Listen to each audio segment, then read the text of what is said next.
رح نبدأ بقصيدة احترامي للحرام. هالقصيدة كتبها الأمير عبد الرحمن بن مساعد في يناير عام 1998، أي قبل شي 17 سنة، لكنه كأنه كتبها قبل 4 أيام. كيف وليش؟ الجواب مع حمادي قردبو.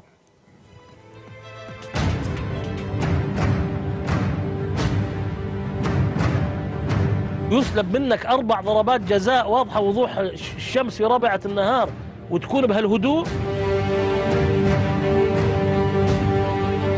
الكل أدى واجبه على أحسن حال، يعني ما في شيء يتسوى ما تسوى. إذا الفريق هذا أفلح، سامي الجابر هو من صنع هذا. ما حصل هذا مهزلة بكل المقاييس. سرقت البطولة من نادي دفع المال الكثير والكثير ليصل إلى هذه المراحل. My name is Yuichi Nishimura from Japan. Now I'm 42 years old now.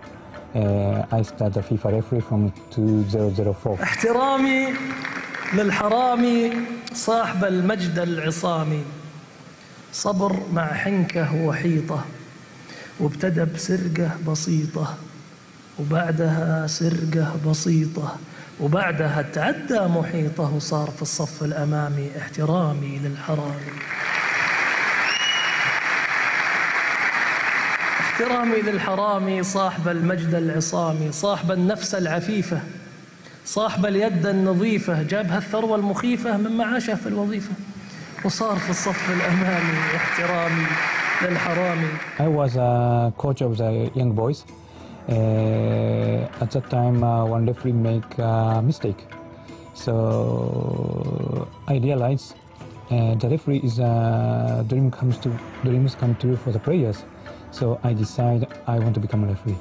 احترامي للحرامي صاحب المجد العصامي، يولي تطبيق النظام أولوية واهتمام، ما يقرب للحرام إلا في جنح الظلام. صار في الصف الأمامي. احترامي للحرامي. احترامي للحرامي صاحب المجد العصامي، يسرق بهمة دؤوبة، يكدح ويملى جيوبه، يعرق ويرجي المثوبة، ما يخاف من العقوبة. صار في الصف الأمامي. احترامي للحرامي.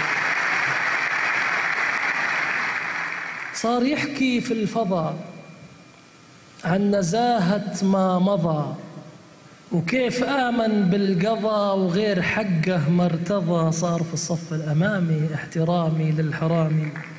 احترامي للنكوص عن قوانين ونصوص، احترامي للفساد وأكل أموال العباد والجشع والازدياد والتحول في البلاد من عمومي للخصوص. احترامي للصوص.